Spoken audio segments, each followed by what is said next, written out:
What's up? So I got to see the fight between Jose Ramirez and Richard Commey. It was on Saturday night. I couldn't watch it live because I was watching the David Benavidez Caleb Plant fight. That's what happens when you put a fight against a bigger fight. A lot of times it'll get forgotten about.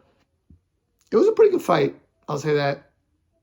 Commey has power and, has some veteran savviness, but I think him moving up and just fighting the superior Jose Ramirez, it was just going to eventually not end well for him. I thought Jose Ramirez did well, but he got hit a lot in that fight. And to be honest with you, I haven't liked the way he looked in this fight or the Pedraza fight, the fight before. I think that Jose Ramirez is a very good pressure fighter. He goes to the body well. He mixes up his attack, has power, can take a punch. But I think he has regressed, and I think that these fights have taken a lot out of him. And I think that in this fight, he was taking more punishment than I had liked to see, than I had anticipated seeing.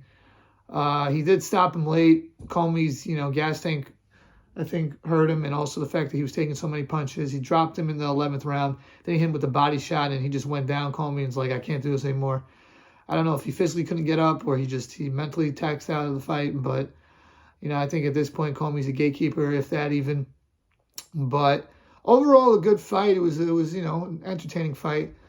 But I think with Jose Ramirez, I don't know if he can beat any of the other guys at 140. And he fought Josh Taylor. Taylor dropped him twice, beat him in a very good fight. Knocked out Maurice Hooker a few years back. That was cool, but I don't think Maurice Hooker's really at that level. I think he would lose to Regis Prograis, and I know that Regis Prograis was supposed to fight him. He was his mandatory. He didn't want to do the fight. I heard Jose Ramirez, but I think Regis would beat him.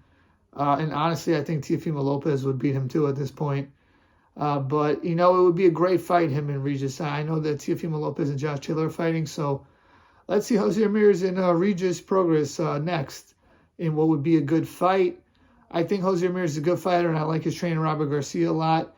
I know he's a former world champion, so I have a lot of respect for him, but I just think Regis is a little bit better. And to be honest with you, I thought Regis and Josh Taylor was a draw when I watched it. I thought the fight was razor tight.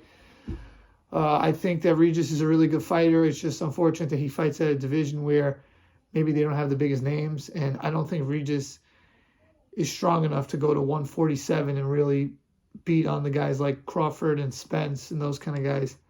But, he's at 140. He's already 32, 33 years old. So the fact that he's staying at that division when that's not really a big money division kind of makes me think that he doesn't think he could go up to 147. Because I was even hearing talk to Jose Ramirez would go up to 147 had he beaten Josh Taylor and become undisputed. But whatever, he's at the lower weight class now, and all the belts are,